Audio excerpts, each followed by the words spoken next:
What's up, everybody? Derek Anderson, the DA. And on Twitter, I saw this tweet from Script Trooper, somebody that I follow. Always has very interesting conversations. If you guys aren't following him, check it out. But his conversation here was in regards to The Mandalorian. And he says, one of the dumbest strategies in TV stream history was Lucasfilm prioritizing the Book of No One's Fett over getting Mando Season 3 out in a reasonable time. I still believe the 2 episodes of Mando shoehorned into Book of Boba Fett to try and save it messed the whole thing up. Yeah, I agree with both parts of this position. The first one, of course, is getting Season 3 out in a reasonable time. You guys remember that Season 2 of Mando dropped in 2020, all right? So they should have been on a yearly clip. Like every year, we're just cranking out another episode of Mando. And if you think about that, we should have already been past Season 4 and we should be on to Season 5. Season 5 should be coming out, if they were doing it on a yearly clip. They're only producing 8 episodes. They could have absolutely did that. But they decided to go ahead and push, the Book of Boba Fett. And you'll remember even when that was coming out, people were like, whoa, whoa, whoa, whoa, what are you doing?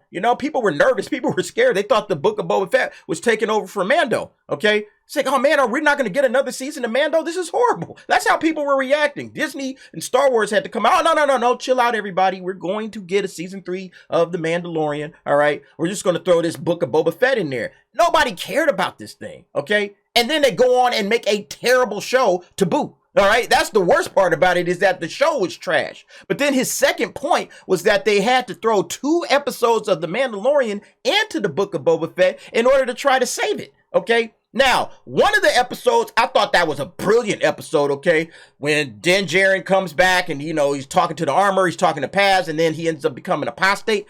That absolutely should have been a part of Mando Season 3, okay? But then the Yoda stuff, or the baby Yoda, where he goes and he talking to Ahsoka and Luke and all of that kind of stuff, that stuff, like, no. Get Baby Yoda out of here. Let Baby Yoda stay over there with Luke. That's what they should have did, all right? Let him stay there with Luke. Let's start telling stories about the Mandalorians, all right? And this is where Star Wars is really dropping the ball, because they are failing at, like, the nuts and bolts of this universe and the storytelling that goes on in this universe. They're failing, all right? They got all the ideas, all right? All the ideas are there. All right. But they're just failing to put them together correctly. That's the biggest issue. It's like this. They have everything they need to build a house, right? You got all of the stuff you need. You got your wood to make your frame. You got your drywall. You got all your tools. You got good construction workers. You got plaster and everything. You got everything you need to build a house. And this is what they're doing with the material, right? They're doing this, they're making this with that material. This is what they should be making, okay? They should be making a house that looks like, oh my God, look at what they're doing with all of this wonderful material that they have to work with, okay? This is what we're getting, okay? We're getting this crap. And why? Yeah, that's why, But yeah, this is the problem, man. We got the wrong people in the story groups, okay? I just talked about that on the previous one. I'll link it up, all right, when I was talking about Kathleen Kennedy. Wrong people in the story group. I'm just now noticing this bad robot logo in the background. Man, that really does explain everything that's going on. But yeah, this is becoming a very, very big problem with modern Hollywood, okay? Because they have the material, okay? They got all the right material. They got the great storylines. They got the great characters, okay? They got the universe. It's already been built. You don't even have to do anything, okay? All you got to do is just put the pieces together. You're fine, all right? But why do they end up making crap? Because they keep coming to this stuff, okay? The DEI, the identity politics, okay? And of course, now that's affecting Mandalorian. Now, not necessarily saying that Mandalorian is woke or anything like that. I'm saying that when you go off the rails, you start losing sight of what's important. I don't know if it was because he had just got through working with the MCU that Jon Favreau figured, oh, I could do the same thing over here with Star Wars. I could do this MCU-style storytelling, all right? Where we got all of this cross-pollination and we're just blending all of this stuff together. It's not working. All right, it's not working. And the reason is because I think Star Wars works better when you're hyper focused on that one project. You can't just start sliding, let's throw in Boba Fett, let's throw in Ahsoka. I mean, that stuff's okay. All right. And I think the first 2 seasons were okay, but we wanted to get to the Mandalorian. People want to get to the lore. That's what Star Wars is about. It's about the lore. Okay. Get to the lore. And it has all the elements right now in this season 3 to tell an amazing story. And he's still dabbling in all of this other crap. All right. Consider this for a minute. Think about this. Imagine Mandalorian season 3 that starts out without Baby Yoda. All right. And Dan goes back to the covert after the little battle with Moff Gideon, and he has in his hand the dark saber, okay? Paz Vizsla sees that. He feels it's rightfully his because of his family, his heritage, his legacy, and he and Din Djarin duel for the battle for the Darksaber. Din wins, but then he reveals, oh yeah, I did take my helmet off because I wanted to say bye to Baby Yoda like a dummy. So now he's apostate, okay? And the armorer tells him, well, in order to get back into the good graces of the clan, you got to bathe in the living waters of Mandalore. All right, whatever. Let's go ahead and take care of that.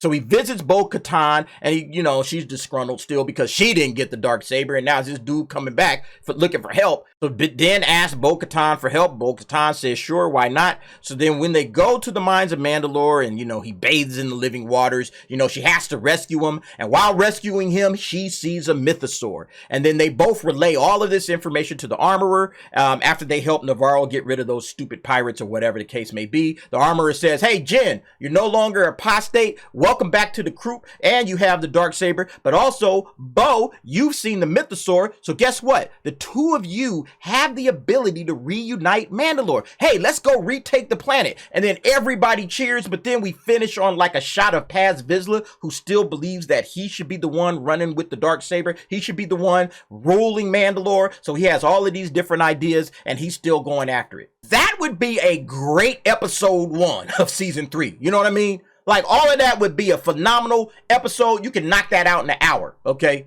50, 55 minutes, whatever. If you wanted to stretch it into 2 episodes because maybe you're introducing some minor characters and you don't want to rush, you say, hey, we got to introduce this guy. All right, fine. Stretch it out into 2 episodes, okay? There's no reason to go into all of this other crap that they're going into, okay? Dragging all of this New Republic stuff in here. No reason for that at all. Tell a story about the Mandalorians. That's what we're here for, all right? The problem is they're not telling the best version of this story. Based on the material that they have, they should be telling the story a certain way. The best version of this story is the version where you're talking about the Mandalorians and not all of this other crap. The problem of the Mandalorian to me has always been the pacing, all right? It's like, hey, we know what the story is. Hurry up and get to it. Let's go. Let's go. Okay, we know where you're going with it. Tell the good story. But they're like dragging it out with some episodes that just feel like filler. That's been a part of The Mandalorian since season 1. So that's one of the big issues that it has. With that kind of a beginning that I just described, you can have a season of The Mandalorian where you're deep diving into all the different complexities of Mandalorian culture. You're seeing all the different ideologies. You're seeing maybe some of the political maneuvers that these guys are trying to, pull off, the competing factions and what they're doing. You can introduce other factions. Maybe there's a faction that doesn't take their gloves off. So I don't know, but you see this stuff developing over the course of a season, and it would be interesting. Okay. Dan would have an opportunity to grow as a character himself. You could even show some growth with Bo-Katan, Paz Vizsla, the Armorer. All right. You can show all of these various interesting things instead of just hijinks with Baby Yoda. Din Djarin babysitting Baby Yoda for a 3rd season. I'm tired of that. And then the pointless cameo. Ooh, looky, Zab showed up in The Mandalorian. Who cares? Who cares? Yeah, is it cool? Sure. But you can't sustain a series on nostalgia. You cannot sustain, this doesn't work. Okay? Eventually, you got to actually tell some good stories. You can't just start throwing Easter eggs and member berries at everybody. All right? That's what The Mandalorian and Book of Boba Fett, okay? Here's Cad Bane. Oh, wow. Cad Bane, a live-action Cad Bane. Does anybody care? I know there are some people that care, okay? Because you go on Twitter and you go on Facebook and everybody's cheering and hooting and hollering. And I'm like, where's the story? Why should I care about any of this? You're not telling me an interesting story that makes me care that Zeb is there. And he just popped up. The dumbest thing ever. And then they wonder why the Mandalorian Nielsen viewership ratings are lower than season 2. Because nobody cares. You're telling us a boring story. You haven't gotten us into the culture of the Mandalorian. Which seems like now it's like, oh, we're about to tell the Rangers of the New Republic. Okay? That guy, Carson Teva, I think he's a cool character. He doesn't belong in the Mandalorian. Except maybe as a pop-up or whatever. Like half of episode 5 was about this guy. He's wandering around talking to, people at the New Republic. He's running into this other chick, that's clearly, with Moff Gideon and all of that kind of stuff. That goes over in another series. You see, this is what Mando season 3 should be about, right? you know, the complexities that are going on within the hearts and minds of these three individuals right here. And Bo-Katan, you could throw her in there too, that's fine. But this is what it should be about. Not this Rangers of the New Republic and what's Moff Gideon up to. That, again, that belongs in the Rangers of the New Republic. Fine, I'm interested to see some of that stuff too. But get that over there and get it out of here. Because, see, by inserting it into this show, what you're ending up with is you don't have a streamlined story that's telling one particular thing that people should be interested in, which is the retaking of Mandalore, all right? And then think about it. By introducing and discussing all of the topics of the competing ideologies of Mandalorian culture and who's right, who's wrong, and everything, now you're starting to promote and get into the original themes of Star Wars in the first place. You could get into all of the philosophy of George Lucas, you know, and why he created this franchise, all right? Which I, again, just got through talking about, and I'll link above, all right? You know, about friendships, about culture, about values, okay, about courage. You can get into all of that stuff when, again, you're telling an interesting, streamlined story and you know, okay, this is what our story is. We're not adding too much fluff to it, okay? We're sticking to the script. And that's what they should be doing, but they're not doing it because I guess they want to build the Mando Cinematic Universe or whatever the case may be. But that's where they're screwing up. And again, I think that Script Trooper is 100% right, you know, in the sense that, you know, shoehorning those 2 episodes of Mando into Book of Boba Fett, even bringing 1 episode in would have been too much, all right? Because it just completely has messed up Mando, it messed up Book of Boba Fett, and it's just messing Star Wars up as a whole. These guys got to get back to the basics, okay? The basics of storytelling. Stop trying to recreate the wheel, all right? George Lucas got this thing right the first time. They need to get back on board and figure it out. Anyway, folks, what do you think about this situation with Mando? With each and every episode, Mando just seems like it gets worse, you know, and I'm not sure what they're going to do in these last 3 episodes. Maybe they save the whole season, okay? Maybe they do. But you guys go ahead, jump down in the comments. Let me know what you think about that. Thanks for watching. See you next time.